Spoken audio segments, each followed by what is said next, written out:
back to Automobilista for another video. Now, at the last round of the Formula 1 World Championship, Sebastian Vettel, after he retired, uttered a statement in frustration that was taken seriously by far too many people, myself included, I'll admit, which was bring back those fucking V12s.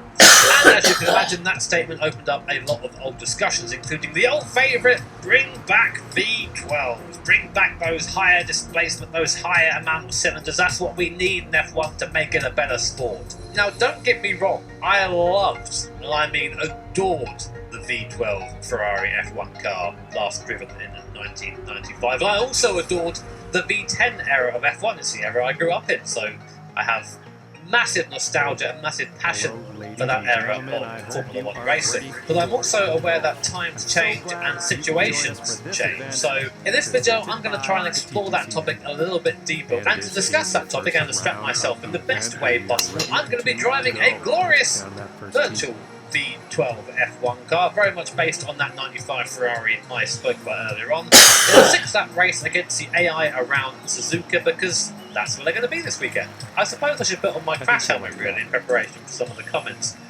on this video, but I guess let's get into it and discuss whether V12s should, or can they, come back to F1.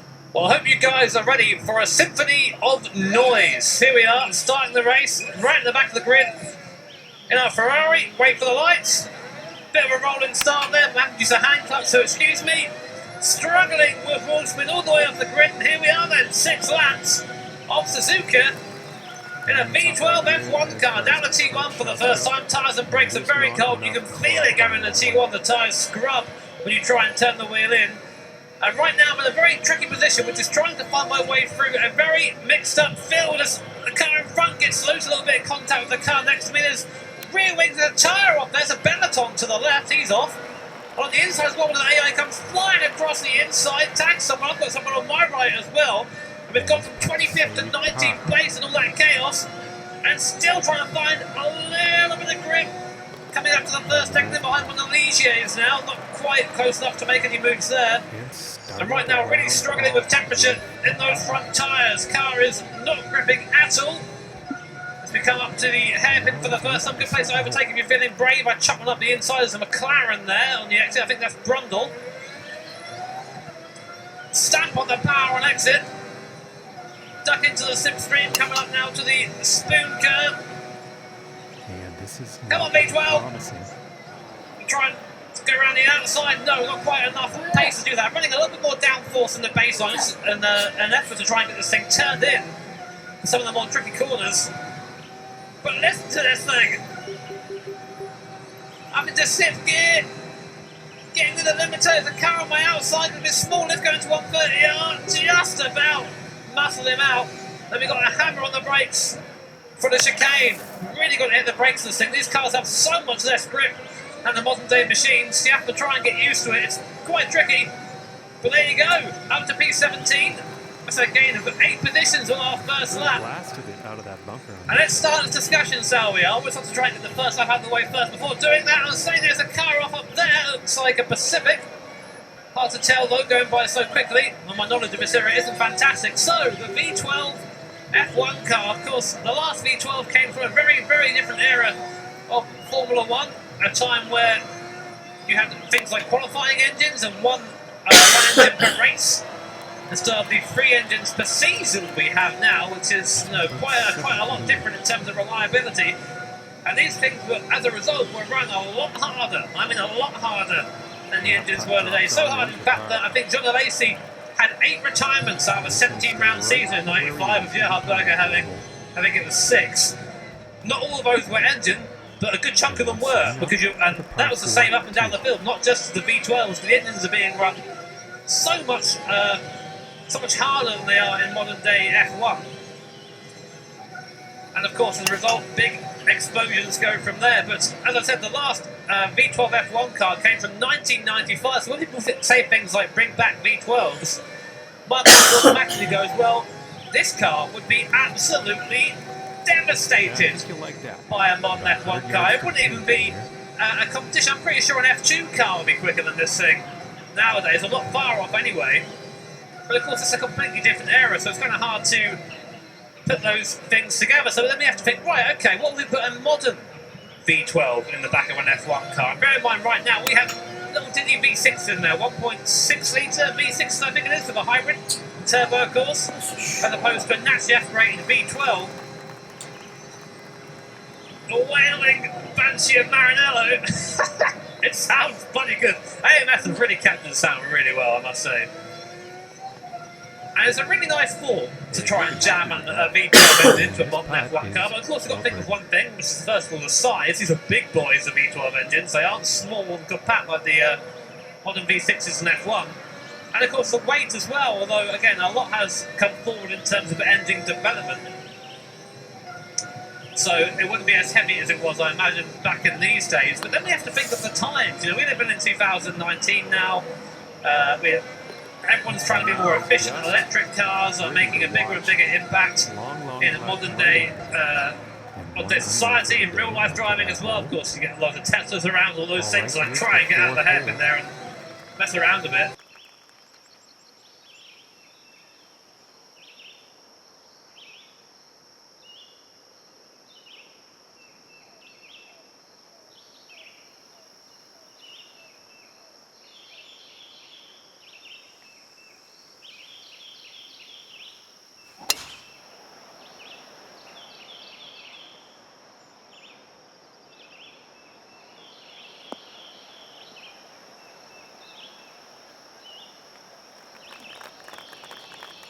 And I think he will like that.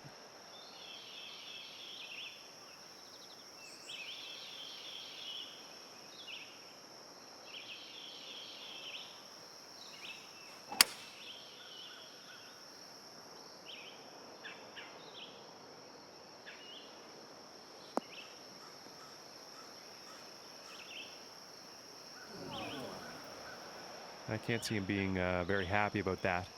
Now let's see what happens here out of the rough.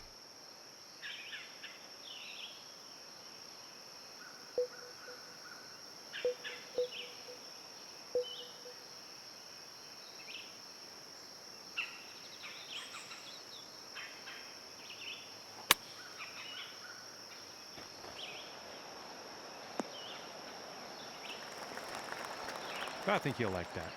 And this putt is for birdie.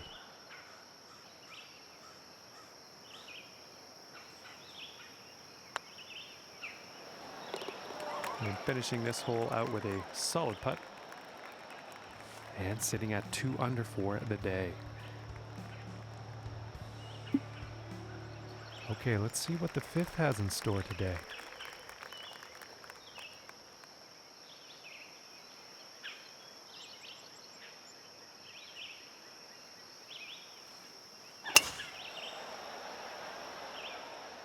And nicely done, looking like we'll have some fairway here.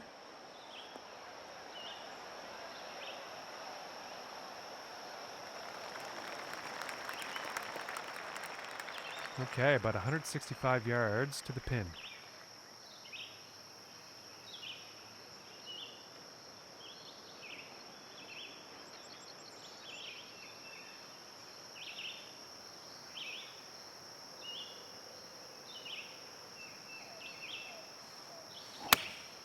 Going with the 8-iron. And this one's definitely heading towards the green.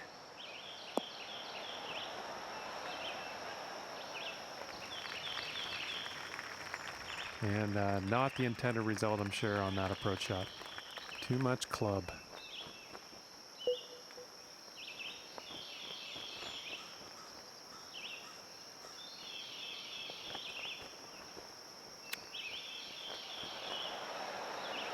Ooh. And that chip is in for birdie. And today currently sitting at 3 under par. And now teeing off on this par 4.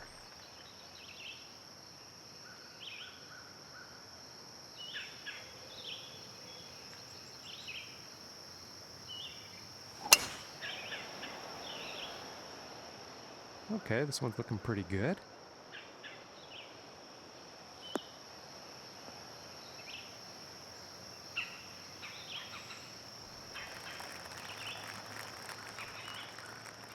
and about 155 yards out.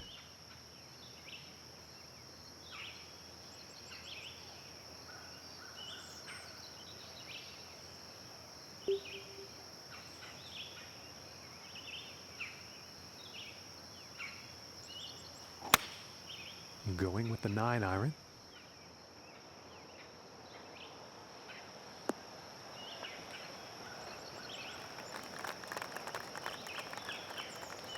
And he will like that. From here, it's about 11 feet to the cup.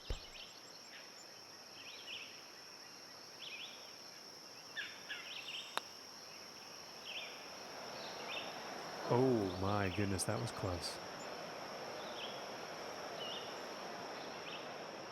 And for the par.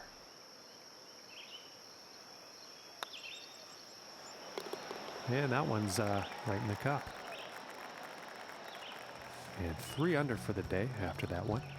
And that means he's first overall on the leaderboard.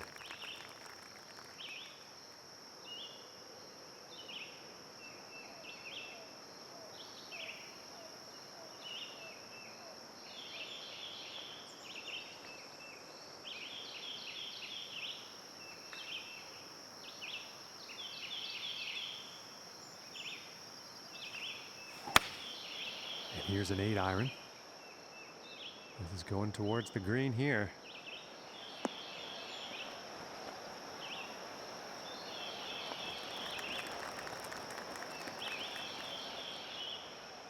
And this putt is for birdie.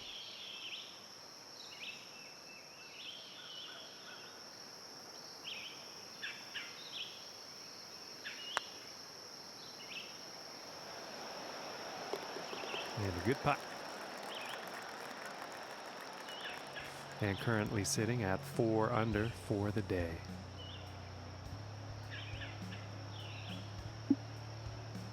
And next up we have a par 5 hole.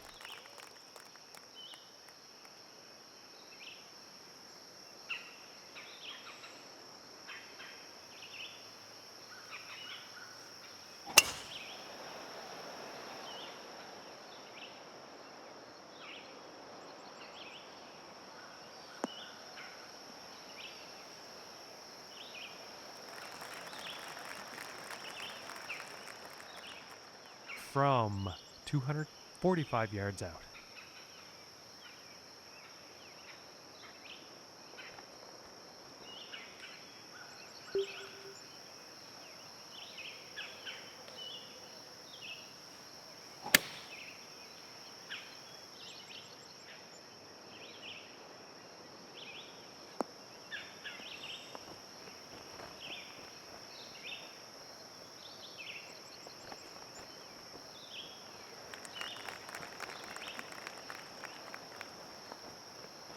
Very well played, and hitting this par 5 and 2 is going to set up some nice eagle opportunities here.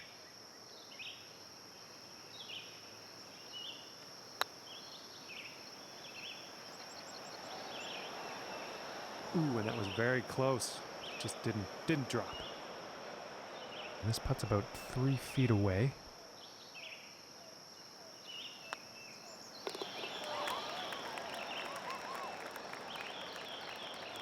And after that one, 5 under for the day. And on to the 9th hole.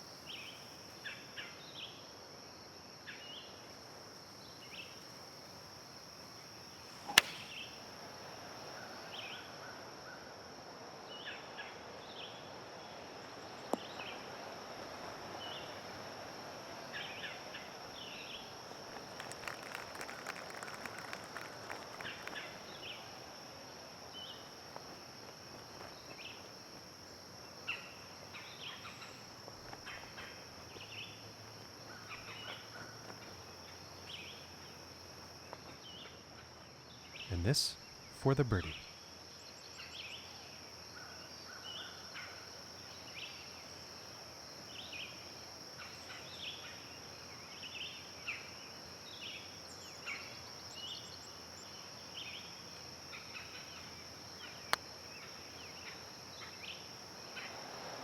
Ooh.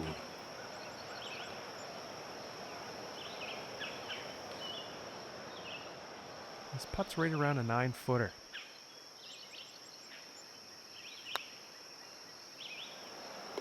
And that putt's gonna drop for par. And after that one, 5 under par for the day.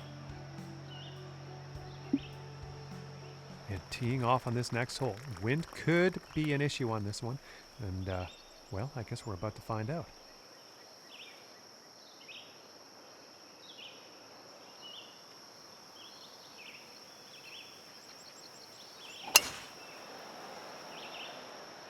And this is looking fairway bound.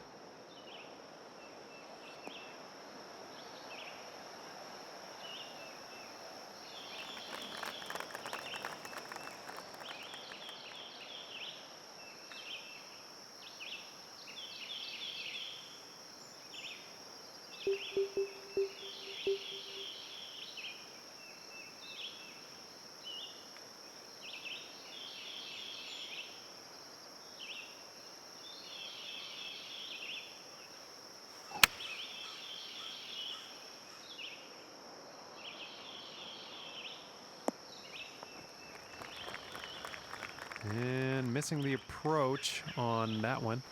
And I think they'll blame that on the wind.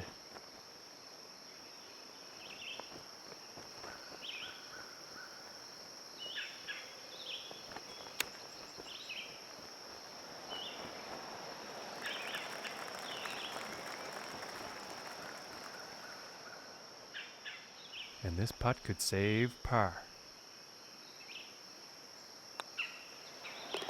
And finishing the hole with a solid putt. And after that one, 5 under par for the day. Okay, now moving on to the 11th.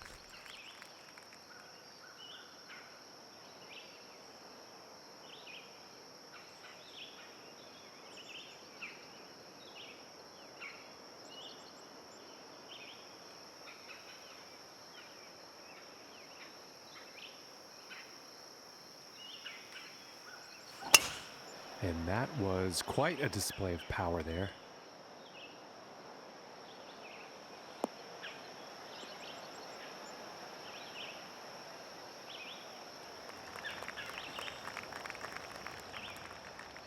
From 130 yards.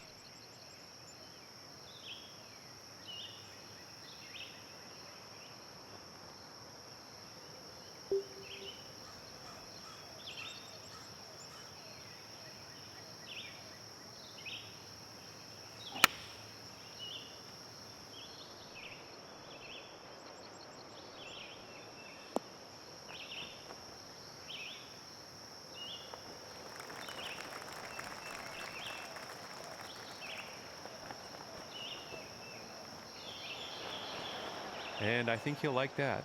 And about 4 feet from the cup. And that one will go for birdie.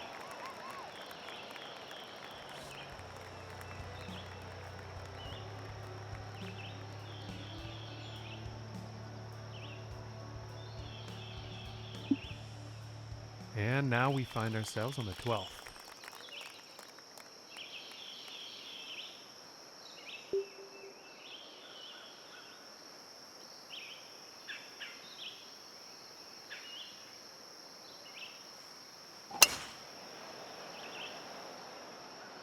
And it's looking like this is bound for the short stuff.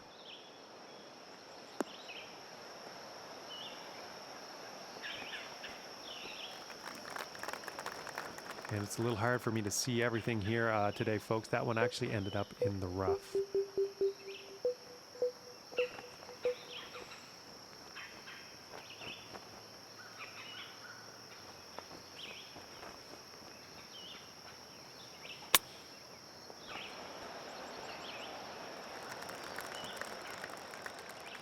And this for the birdie.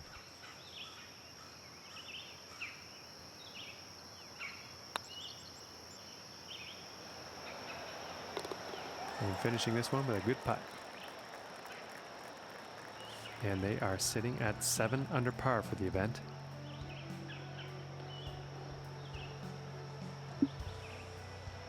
Next up is the par 5.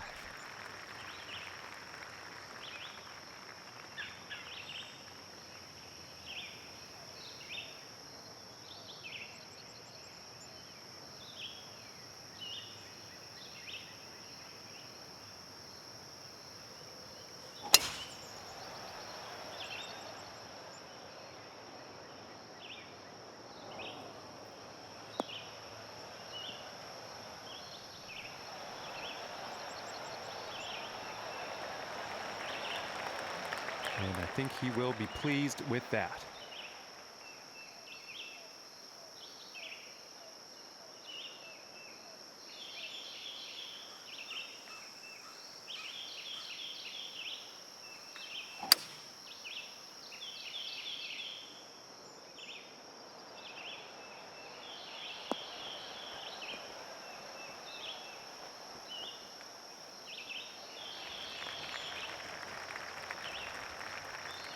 And that is some fantastic club work on this par 5 green, hitting it in 2.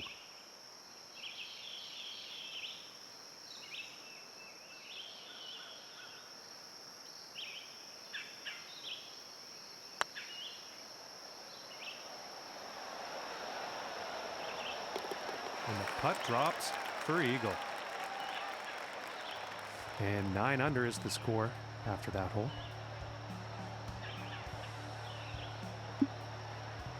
And now the 14th hole.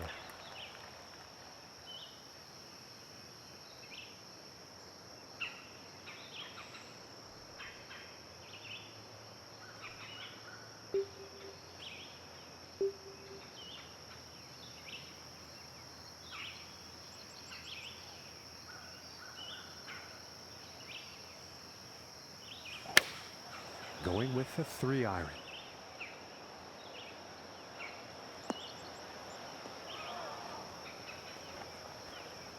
And I don't think that was the intended result for that approach shot.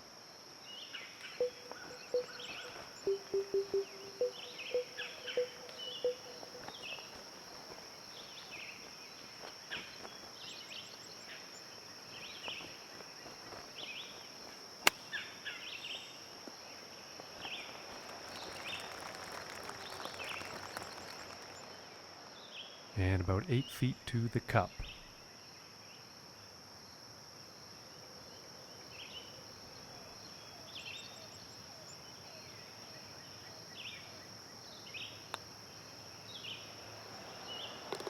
And that putt will drop. And after that hole, currently sitting at 9 under par. And that means he's first overall on the leaderboard.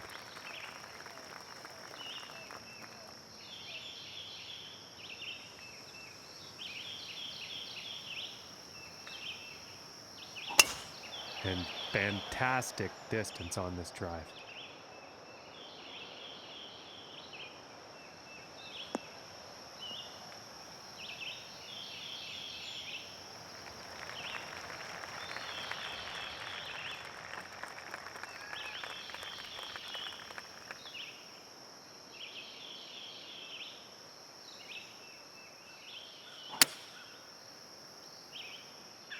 Well, looks like this might be heading for some trouble.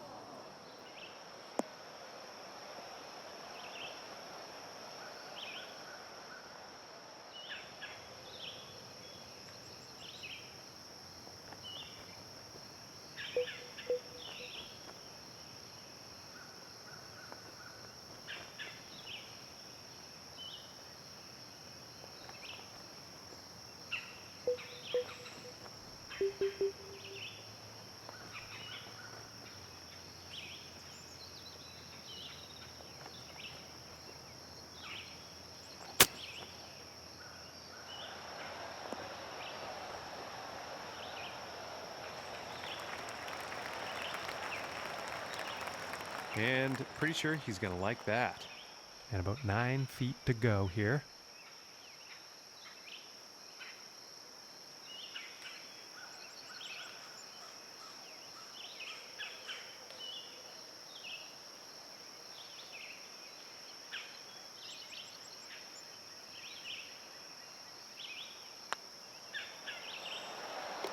for the birdie. And 10 under is the score after that hole. And that also means he's in first place on the leaderboard.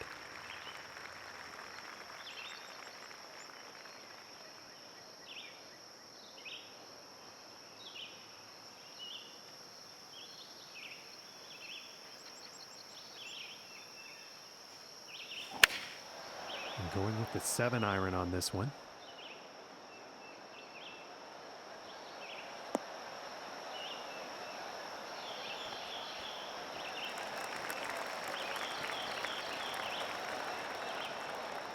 And this putt's for birdie.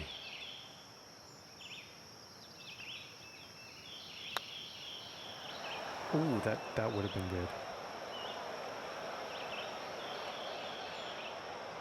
And this one's for par. And finishing the hole with a solid putt. And there are quite a few birdies on the scorecard today. That's saying something. And let's see what the 17th has in store.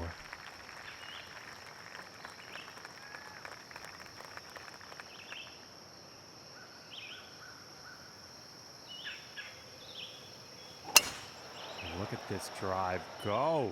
Going for days.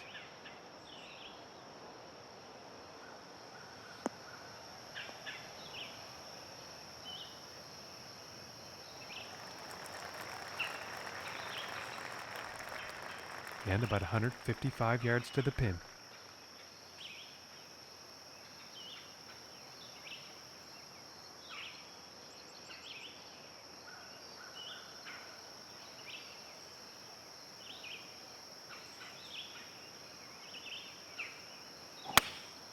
Going with the 8-iron here. This one's looking pretty good.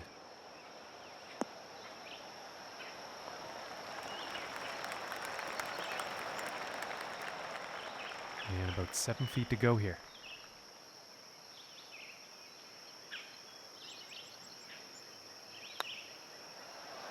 Ooh, inches away.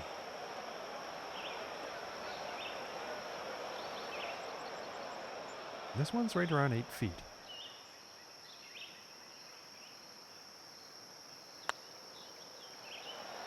Oh, and just doesn't want to drop. And about 5 feet from the cup. And that one drops for the bogey. And after that one, 9 under is the score. And picking up on the 18th hole action here. Let's see what happens.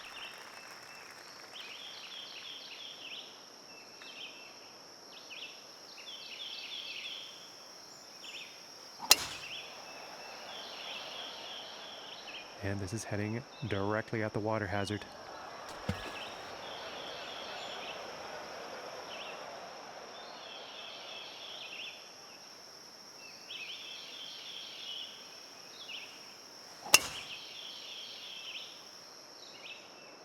Well, this shot looks a bit off.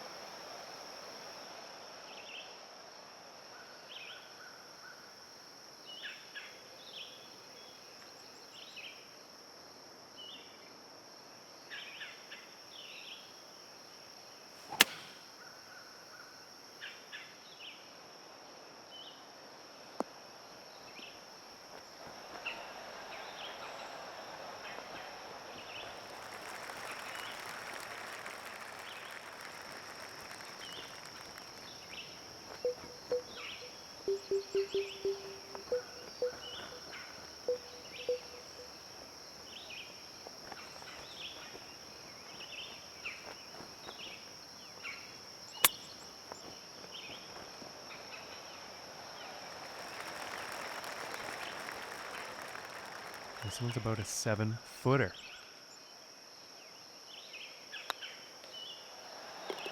And the putt will drop.